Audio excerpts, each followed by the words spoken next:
पाएगा। इसी सब के और फिजियोथेरेपी का बहुत ही इसमें स्कोप है और मैं आशा करता हूं कि जो भी न्यू पीढ़ी है वह भी यह कोर्स करे। 4.5 साल की कोर्स होती है और अच्छा इसमें इनकम कर सकते हैं। वो अपना क्लिनिक भी खोल सकते हैं और सेवा भाव से वह सेवा भी कर सकते हैं, दे सकते हैं योगदान। अभी जो आपने बताया कि ऑर्थोपेडिक मतलब डॉक्टर जो होते हैं मतलब जो ऐसे प्लास्टर करते हैं, प्लास्टर करने के बाद में सलाह देते हैं कि फिजियोथेरेपी वाले से मिल लीजिए, फिजियोथेरेपी को दिखा दीजिए। तो पहले क्या होता था, प्लास्टर लोग कर देते थे, उसके बाद में हाथ या पैर का जो प्लास्टर होता था वो कामयाब नहीं होता था, हड्डी मतलब कि जो है ज्वाइंट सही से नहीं हो पाता था और जिसके कारण से हाथ पांव नहीं काम करता। अब जो है फिजियोथेरेपी जो है अब ऐसे से आ गए हैं, मशीन आ गए हैं फिजियोथेरेपी के कि उससे आपको भी फायदा होता है कि मशीन के द्वारा ट्रीटमेंट करते हैं और ये फिजियोथेरेपी से मतलब कि आप पहले जैसा मतलब शक्ति हो जाता है। इस पर क्या कहेंगे?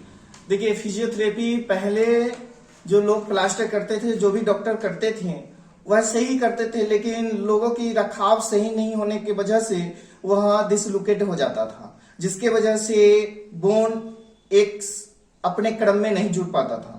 वो हल्का जो है साइड होकर जो है जुड़ जाता था। बोन तो जुड़ना ही है लेकिन वह जुड़ जाता था और सही से जो है स्टिमुलेट नहीं होने के कारण वह काम अंगुल नहीं करता था या जो भी पार्ट का सही से काम नहीं करता था। लेकिन फिजियोथेरेपी कराने के बाद क्या होता है कि उसका एक्सरसाइज हो जाता है और जो भी लुकेट दिस साइड होता है वह धीरे धीरे वह अपने जगह पर आ जाता है और सही से काम करने लगता है।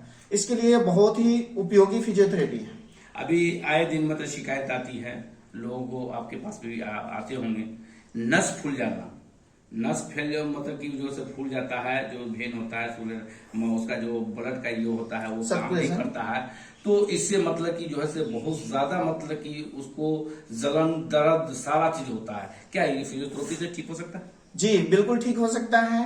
देखिए, फिजियोथेरेपी यह है कि अगर आपका शरीर का वेन कहीं का दब गया हो तो क्या होता है कि जब उस पर प्रेशर आ रहा है तो वो क्या है अपने सर्कुलेशन नहीं कर रहा है या अपने सेंसिटिव उस जगह तक ब्रेन तक नहीं पहुंचा रहा है और फिर वह फिजियोथेरेपी के द्वारा उसको ठीक कर दिया जाता है तो वह फिर अपना समय से कार्य करने लगते हैं। यही होता है कि गैप होता है हमारे जो सर्विकल में। क्या होता है, सर्वाइकल में एक गैप है जिसको पूरे शरीर से, पैर से, एड़ी से लेकर और अंगुल, हाथ के अंगुल तक वो सारे सेंसिटिव जो है ब्रेन को जाता है और ब्रेन उसके बीच में जो है रास्ते में अगर रोक लग जाए तो क्या होगा, वह काम धीरे धीरे करेगा। जैसे कि आप टायर का ट्यूब है जिसमें हवा भरते अगर दाब देते हैं तो वह क्या होता है कि उस जगह पर दबाव बढ़ाएगा। अगर जब फुल जाएगा, उसको छोड़ दिया जाएगा, फ्री हो जाएगा तो वह मूवमेंट अच्छी तरह से हवा पूरे में फैल जाएगा। तो उसी प्रकार से सर्कुलेशन होता है और या टेंडन उसका जो है कार्ज होता है वह दब जाता है वेन, जिसके कारण वह दर्द होता है।